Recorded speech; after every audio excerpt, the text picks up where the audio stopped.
Welcome to 5 Minute STEM. In this video we're going to be going over vectors in C++.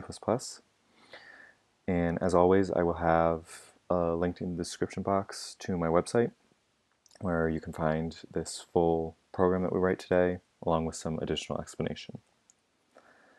So vectors are very similar to arrays, which is what we looked at previously. The main difference is that a vector is dynamic and can increase and decrease in its size throughout the program's execution, whereas an array, once it's initialized, that's its size. So if you are writing a program and you're looking for something more dynamic, especially if you're writing a larger program and are concerned about memory allocation, I would consider looking into vectors.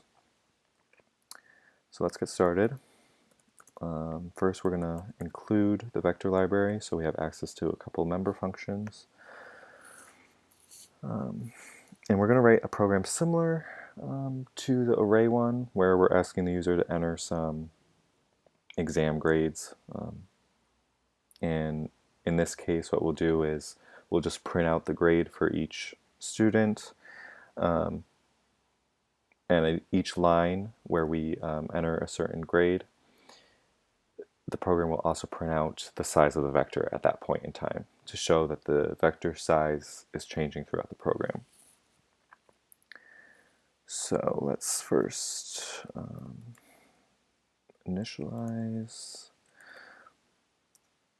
a vector of type int, and we'll call it grade. An int test, cout. So please enter the test grade for all the students. And then we will just have a negative number be the marking point that we are done entering grades. I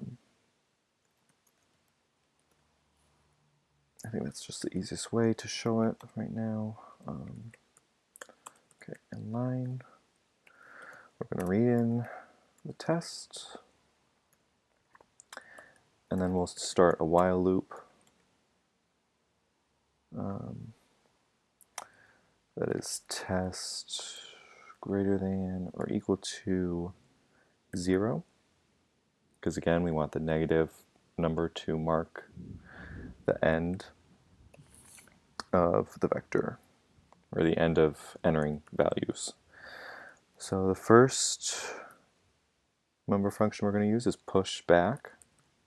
This just basically means we're adding a new value to the vector and opens up a new memory location to add that value. Cout grade test.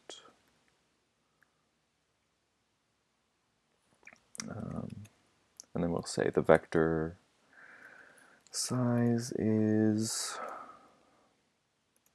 and then the other member function we're going to use is size, which obviously returns the size of the vector at that point in time. And line cin test. Alrighty, I think that's all good, so let's run it. Let's enter some grades, 94, 77, 92, oops. And then we'll enter a -1 to mark the end of it. So as you can see, the first one, the vector size is 1, then 2, 3, 4, 5. So the vector size is constantly changing. So that's how you do a simple vector in C++. Make sure to check it out on our website, and thanks for watching.